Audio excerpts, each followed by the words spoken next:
the IQ test. I do hate individual IQ scores because I think they I hate to pigeonhole somebody as average or not average. Because I think it's important to realise these tests only test what they test. They don't look at inspiration, motivation, social ability. There's so much about a person which isn't being tested. However, for my purposes, the WISC, the Wechsler Intelligence Scales for Children, is extremely valuable, and particularly for the type of children that I am seeing in an independent practice. It's fair. They're not culturally deprived, therefore they can manage the verbal questions. It's also a very good, it's a good predictor of how well they ought to do. So actually I think it's a valid and reliable test to do. But I think one always has to be quite careful about how you interpret it. If a child does well, you cannot possibly say that was a fluke. If they don't do very well, you can never say they can never do better than that. And although the test is very reliable, I mean, some children I've seen, 3-4 times over a 10-12-year period, and their test scores on the IQ test will come out very similar on each occasion.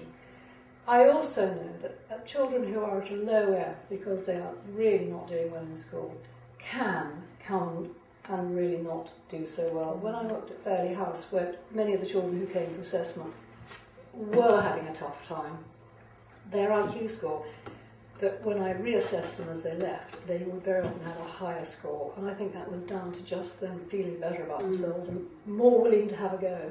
On both verbal and non-verbal together? I kind of maybe want to generalise. I mean, you could kind of just get them a better score. Yeah, that's so interesting. Yes. So the test, there are 10 tests which I use. 3 of them are verbal. 3 of them are to do with perceptual reasoning, 2 of them are to do with working memory, and 2 of them are processing speed. And when you put all the scores together to get an overall IQ. But sometimes, if the performance is very diverse, I much rather focus on how they've done in these 4 different domains. So the 3 verbal tests that they do are similarities, comprehension and vocabulary. On the similarities, they are asked, how are these things similar? In what way are they alike? Red and blue, their colours. An apple and banana, their fruit. And mainly children latch on quite quickly, and it gets more difficult and you go on to autumn and winter. And it is interesting with ones like that. You do notice the children who are like months, days, oh, I know what it is, but I can't tell you. And so on that one, you're wanting a precise answer, and you pick up on the children who it's on the tip of their tongue and they just can't get it. But I also love it because with some of the tests are quite challenging when you get to things like revenge and forgiveness, or permission and limitation. And I sometimes think these children are so nice. They sit in front of me and I ask these completely mad questions, and they don't ever say, why do you want to do this all day? They sit there and dutifully produce an answer, and some of them very creative.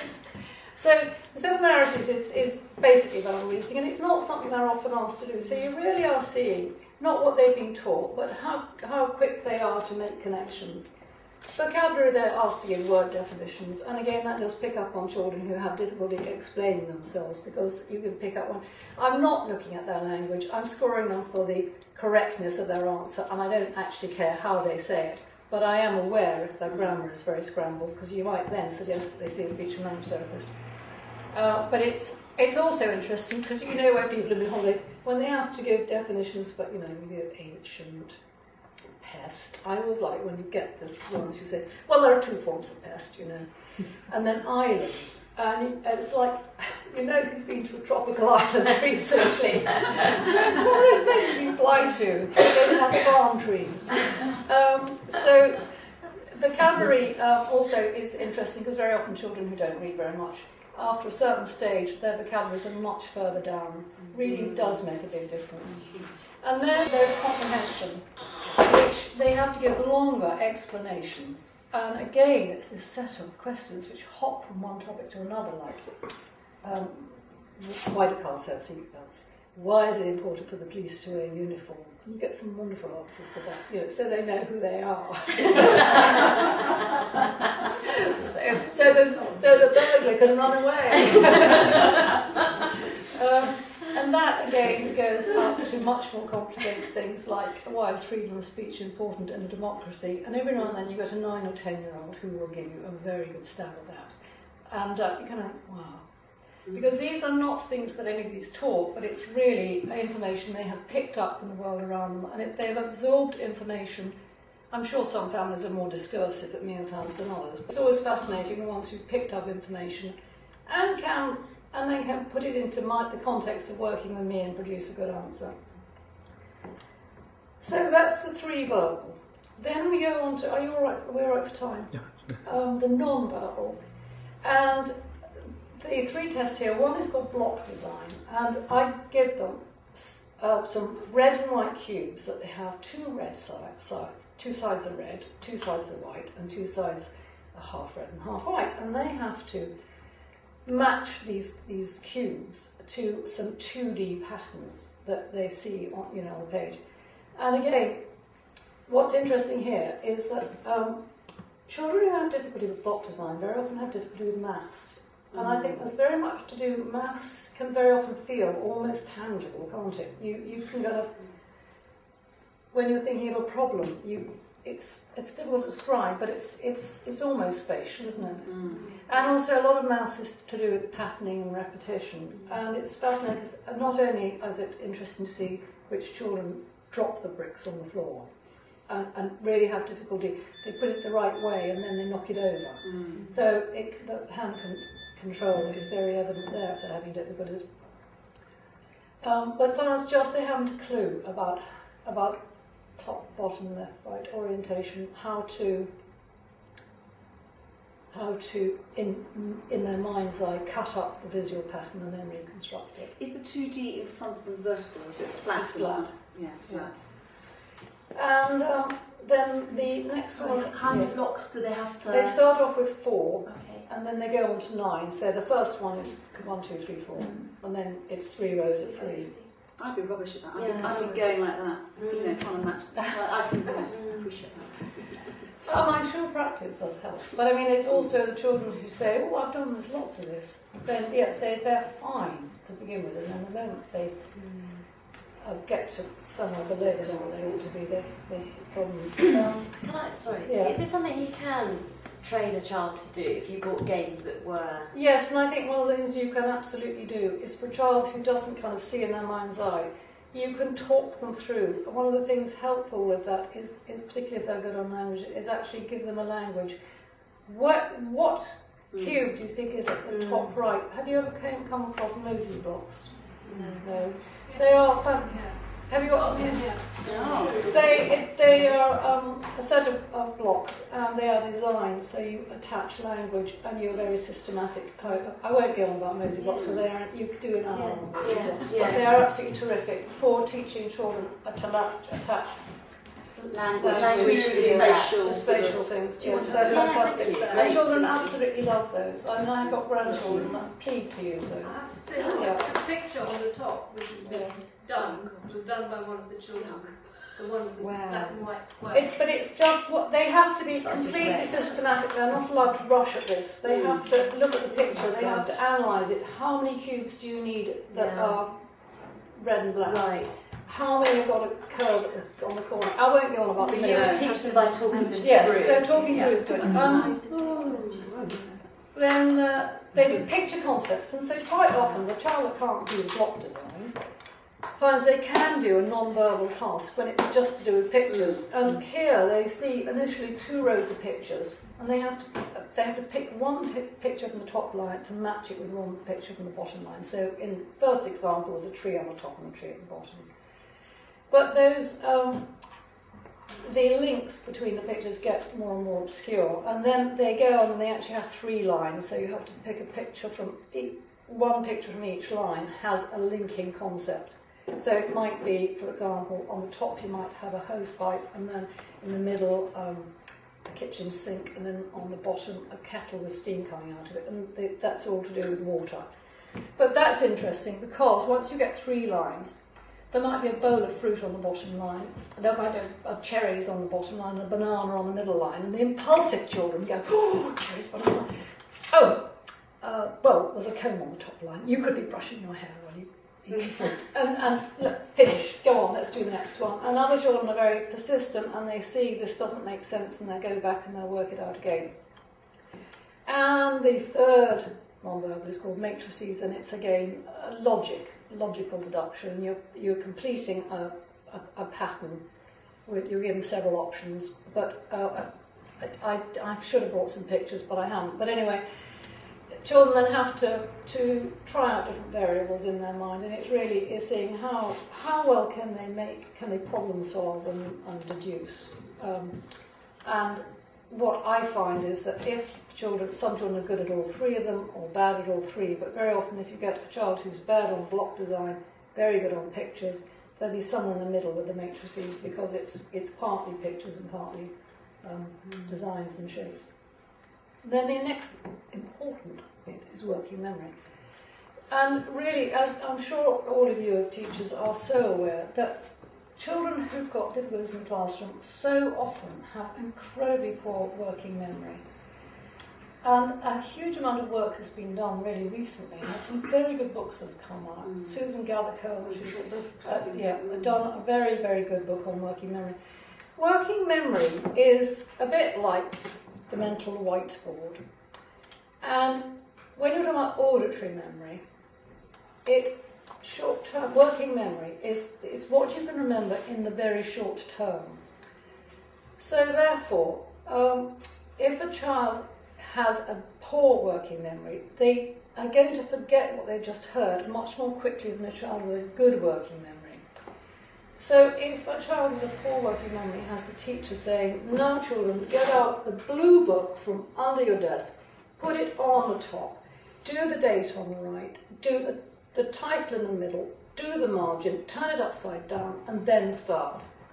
They won't know if they can. We all have the average working memory length for an adult is 7, give or take 2. Children's working memory, the amount they can hold in working memory, develops as they get older. But if you as I said, it's like a mental whiteboard, and if you are distracted while you're trying to remember, or indeed overloaded, you just can't remember anything. So it's those children who really need a very careful classroom environment where they are sitting, where they can ask if they haven't heard or haven't taken. It's not they don't hear, it's they're not taking it in. And if you are teaching, actually saying things in bite sizes, or making sure that your sentence construction is very simple, so they don't have to wait till the end of a complicated sentence before knowing what it was they were meant to be doing. But to measure their working memory, I have them repeat numbers. So you start off by saying, now I'm going to say some numbers, and I want you to say them after me. 7, 5, 4. Then they say it. And you give them a trial of 2 on each occasion, so they 2 lots of 3 numbers, and then 2 lots of 4 numbers, and then 5, and then 6 if they've managed to do that. And then you say, now we're going to do it in reverse order. I'd like you to do it backwards. One day, child got up.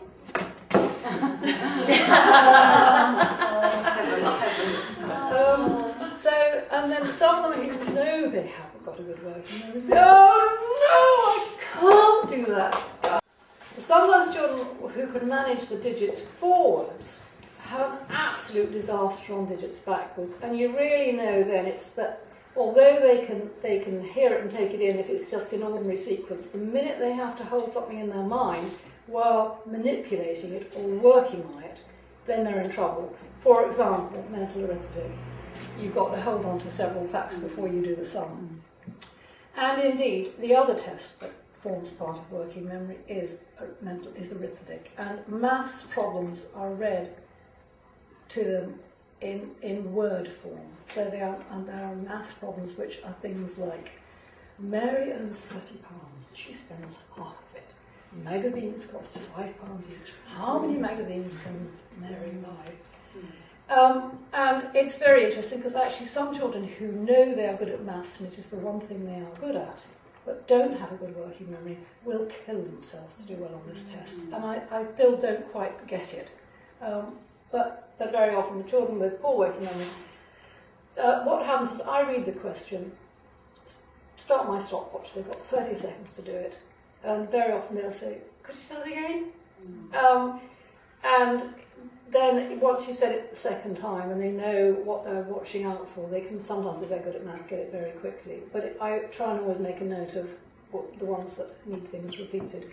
And also, it is interesting because some of them are incredibly simple and really boring. And there are things like there are 6 cows in the field, 3 cows leave, 4 more cows come in, how many are there now? And these 12-year-olds who, if you said, 6 said whatever, take away whatever, they'd have done it quickly, are still making the wrong answer because they just can't hold on to the information. So that's working memory. And then the final section is processing speed. And here it's a paper and pencil test. And the first one, they have the numbers 1 to 9 written in a line at the top, and underneath there are certain shapes.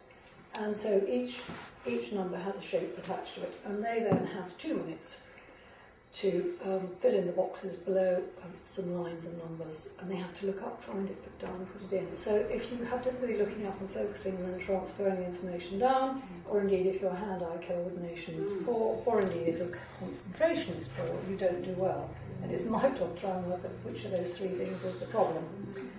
Because again, children with attention difficulties will do 5 and then... Where was I? And they really don't know, they've just taken a nice break. So the second test I use is something called symbol search, and that's rather similar. It's trying to, you're looking across the page to identify whether a symbol on the left is actually being repeated the other side of the page. So those are the tests, and the numbers, I suppose the important thing is the interpretation of them. What tends to happen is, I think if you had someone who had no particular strengths and no particular difficulties, they would get a very even profile. They would just get all their scores to be around the same thing. There's some particular tests, they get turned into something called a scale score. And again, you know how the child has done relative to its peer group, and indeed, you can compare them with a child older, but they are compared within that age group. The scores go from 1 to 19, and it's very unusual to get a 1, and it's pretty unusual to get a 19. And occasionally I get children who get on the verbal 19, 19, 19, and it's just like being in a room with something different. It's really fun. When the odd person or young person or child emerges who is super bright. But it's not often.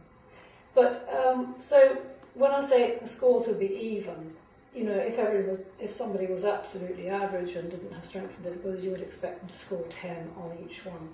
What tends to happen with the population of children that I have seen is very often the verbal is quite good. Let's take a kind of typically dyslexic profile. There is no reason why the verbal shouldn't be quite good, except the vocabulary might be a little bit down if their peer group have been reading for a while, depending on their age and what they've missed out on. The non-verbal, there's no reason why that shouldn't be absolutely fine. The working memory will be down, and sometimes processing speed can be fine as well, and that would be more likely to be your mildest. The thing is, it is to do with everything and all the other elements I talked about earlier. So you're trying to interpret the results really within the context of everything else that you found out. So basically, yes, the dyslexic will have a poor working memory, and the problems with word finding and rote learning information.